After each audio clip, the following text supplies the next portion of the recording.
Well, folks, what a week it has been. We've got riots in Philly, the Hunter Biden scandal. We're on the eve of an election.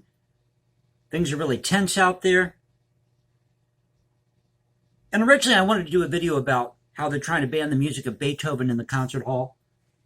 But when things happen like they did in Philadelphia, you have to talk about them. But I got to ask, Philly, whatever happened to you? Used to be one of this country's great cultural hubs.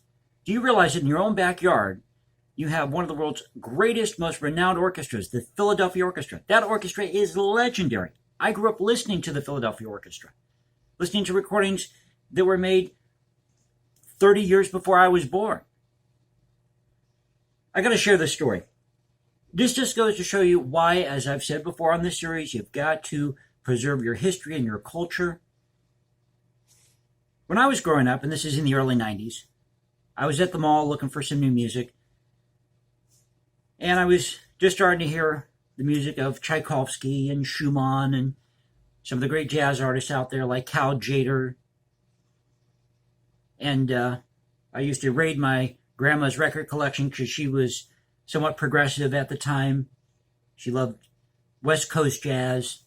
She even listened to the Doobie Brothers. I remember one time, this is funny, she was cleaning house and she put on the song, Jesus Is All Right With Me. You got to imagine, my grandma's in her 60s and she's listening to this, okay? So unfortunately, my grandma passed away last year. So I miss you, Grandma. And I hope you're looking down. I hope you're proud of me. But at any rate, I was in the music store in the days when you actually had a music store, a record store. And I picked up a copy of Tchaikovsky's Fourth Symphony, Eugene Ormandy and the Philadelphia Orchestra. Now, I can't remember if you say his last name Ormandy or Ormandy, so somebody out there can correct me on that in the comment section below.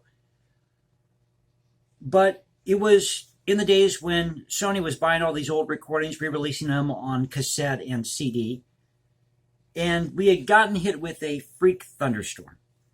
And I did not have my umbrella with me. So here I am walking home. I didn't live too far away, but I was walking home in the rain, in this thunderstorm, drenched to the bone, listening to Tchaikovsky's Symphony No. 4, Eugene Ormandy, or Ormandy, however you want to say it, and the Philadelphia Orchestra. Listen to that on my little Walkman. And I have to tell you, I've never forgotten that experience, and I've never forgot the first time I heard this great music. And I think it's because of that performance by the Philadelphia Orchestra. And I've listened to many recordings of Tchaikovsky's Fourth Symphony, but I think the Philadelphia Orchestra really nails it in that recording with Eugene Ormandy. So go check that out. You can find that here on YouTube. And I think you can even still purchase this CD on Amazon. But it's not just the Philadelphia Orchestra, which, by the way, back in the day was so well respected that composers like Jan Sibelius and Sergei Rachmaninoff highly praised the musicianship of that orchestra. In fact, Rachmaninoff premiered his Rhapsody on the Theme of Paganini with the Philadelphia Orchestra.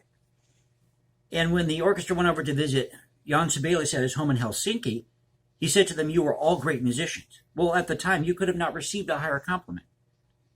And this, in an era when American orchestras are often seen as inferior to orchestras in Europe because of the long music tradition in Europe spanning several centuries. It's true, a lot of these American orchestras were seen as inferior.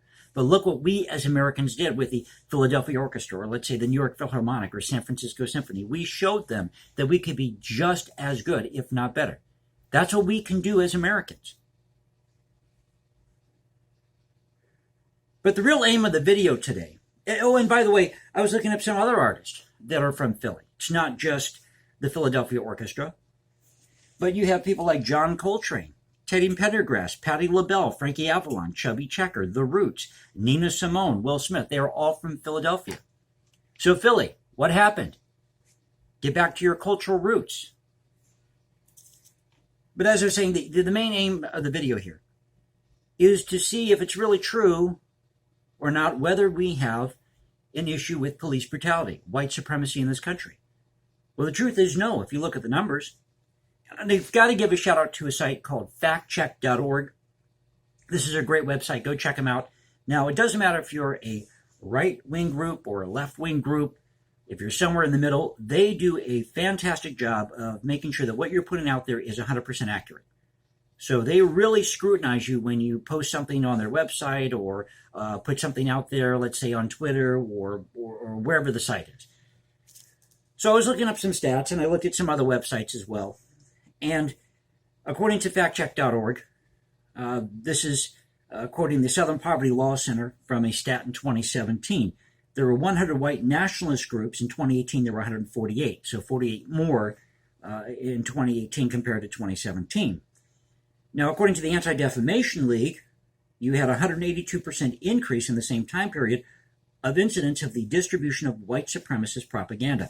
76 white supremacy rallies in 2017, 91 rallies or demonstrations in 2018. Well, let's back up a minute. We have to be careful not to combine the term nationalist with the term supremacist because they are two separate things. A nationalist is somebody who believes in doing what's best in the interest of their country or their nation. They will act in the character of that country or that nation, do what they can to protect the country or the nation. That's a nationalist. A supremacist is somebody who believes that their race is superior to somebody else's. But these two terms do not mean the same thing. Now, is it possible you might have a nationalist that could be a racist? Well, that's possible. But we're looking at the definition of the term nationalist compared to the term supremacist. They are two separate terms. But just because you believe in your country doesn't necessarily make you a racist. And just because, on a side note here, because you want to have a tough stance on immigration doesn't mean you're racist. It means you want to protect your country. Because what if you have somebody who goes to, let's say, Mexico, passes as a Mexican citizen, they're from a different country, and God forbid they illegally enter the United States and commit a terrorist act somewhere in the country. So these are things to keep in mind when we're talking about these terms, nationalist and supremacist. And we'll talk about the KKK and hate groups here in just a moment. So according to the Center for Strategic and International Studies, the number of terrorist attacks by far-right groups was 4 times more in 2016 to 2017 than earlier, or previously. And in Europe, that rose to a percentage of 43%. Now, what does the FBI have to say about all this? Well, in 2017, there were 7,175 hate crime incidents reported, a 17% increase from 2016. And this is the highest total, at that time was the highest total since 2008. Now, they found that 58% of these incidents were not just due to race or race-oriented, but also to ethnicity and ancestry. Well, hold on a minute. So race may not have always been the factor in these hate crime incidents. I'll give you a good example. Let's say you have 2 rival gangs, and one gang member from one rival gang attacks or violently attacks somebody from another gang. Well, race was not the factor. It's the fact that they're rival gangs, probably fighting for territory or trying to get back at each other for X, Y, or Z. So African-American hate crimes rose 16% to 2013.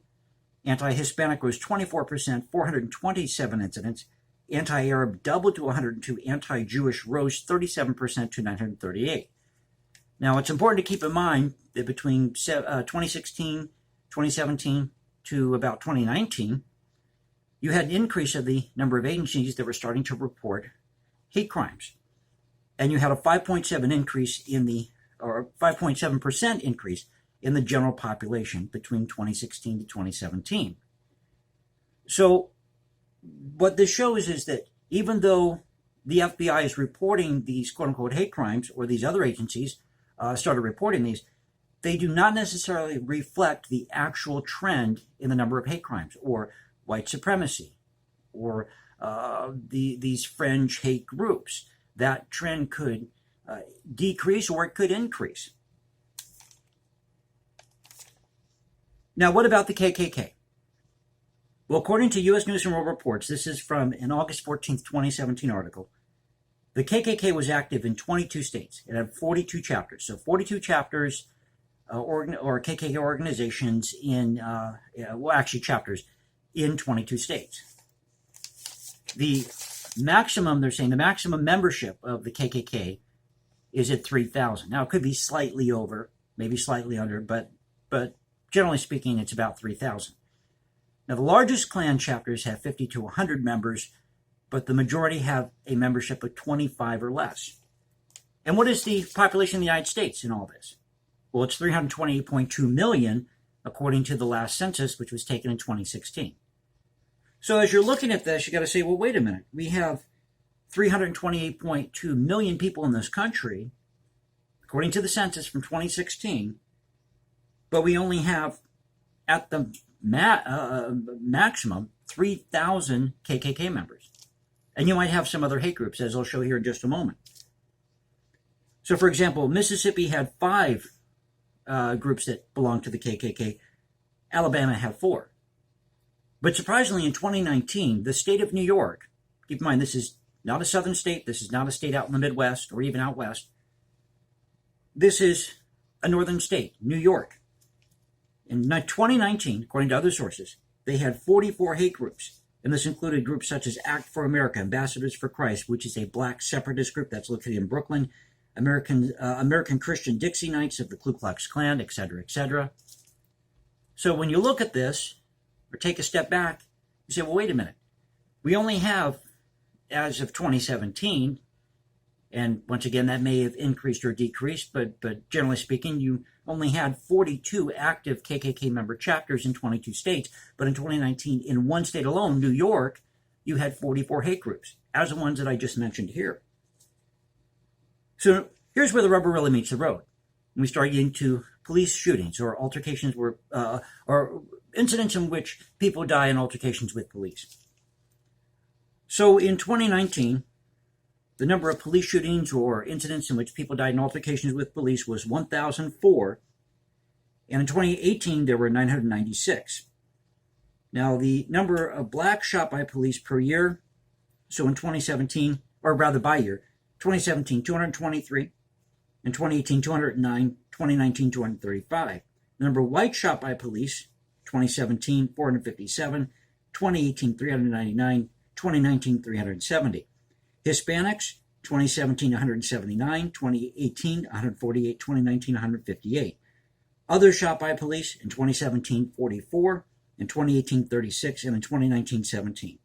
As of now, October 2020, and we're actually getting into November 1st, I'm doing this early in the morning here for you, this video, there have been 721 cases of incidents where people have died in altercations with police. Of the 721, only 142 were black. So do we really have, given all the information I just gave you, all these stats, do we really have an issue with white supremacy in this country? Or as some people claim, white nationalist groups, these far right groups. Well, the truth is, those far right groups are actually far left. If you study history, you'll find that a lot of these groups are actually farther left than they are far right. And with a population, as I said earlier in the video, of 328.2 million in this country, it's according to the 2016 census again, that's a very small percentage of the population, both in the number of incidents where people died in altercations with police and with the number of quote-unquote hate groups or groups like the KKK. Now, this incident in Philadelphia, in my humble opinion, I looked at all the footage. I do believe that the police were justified in this shooting. Now, note I said justified in this case, in this shooting. I didn't say in all cases. Because according to the footage, or to everything that people were reporting, you had a young African-American gentleman in his mid to late 20s that was wielding a knife. And people were trying to subdue him. I think his mother tried to stop him. The police were called. He refused to put his weapon down. Then he charged at the officers with a knife. Now, I don't care if he had a knife, a gun, or he had a slingshot. The fact is, the man was armed, and he was about ready to cause bodily harm to, if not one, more of these officers. So what are these officers supposed to do? Now, could we have maybe better police training? Probably. But unless you're in a police officer's shoes, okay, it's really easy. In other words, it's really easy for you to play armchair quarterback. Because we don't know what led up to that incident. And that seems to be the pattern in a lot of these cases where people leak this video from their phone or what have you. You don't know exactly what may have happened, 30 seconds or a minute before the events unfolded and whatever the incident was. And I'm not gloating over this person's death. Please don't misunderstand me. I think it was very tragic that we have this happen. But shouldn't parents be more involved with their kids? Shouldn't we have better role models in our communities? I think so. And I think we need to get the truth out there of what really goes on in this country. We are not a racist country. If we were, and I've talked about this in a previous video, it seems like I always say that. I've said this in a previous video. I said it in that video. But it's worth repeating. It really is. That if you had a racist country, the United States of America, or a caste system, because I just did a video about Oprah Winfrey, who I affectionately like to call Oprah, rather. You call her what you want, but I call her Oprah. She was saying that we have a caste system. And she's talking about this book, Caste, The Origins of Our Discontents by Isabel Wilkerson, and talked about how she was interviewing Isabel Wilkerson, and she was comparing our country to Nazi Germany, or saying that we inspired Nazi Germany. Well, if we did have a racist country or a caste system, I don't think people like Oprah Winfrey or Isabel Wilkerson or any of these black athletes would make it as far as they have. So I hope you enjoyed the video. If you did, please click that like button, subscribe, hit me up on Instagram at #JasonComposes. Leave comments below. You can also catch me at Voice of the Composer at Twitter. This is Voice of the Composer saying peace out. I'll catch you next time. Stay safe, everybody, and God bless this great country.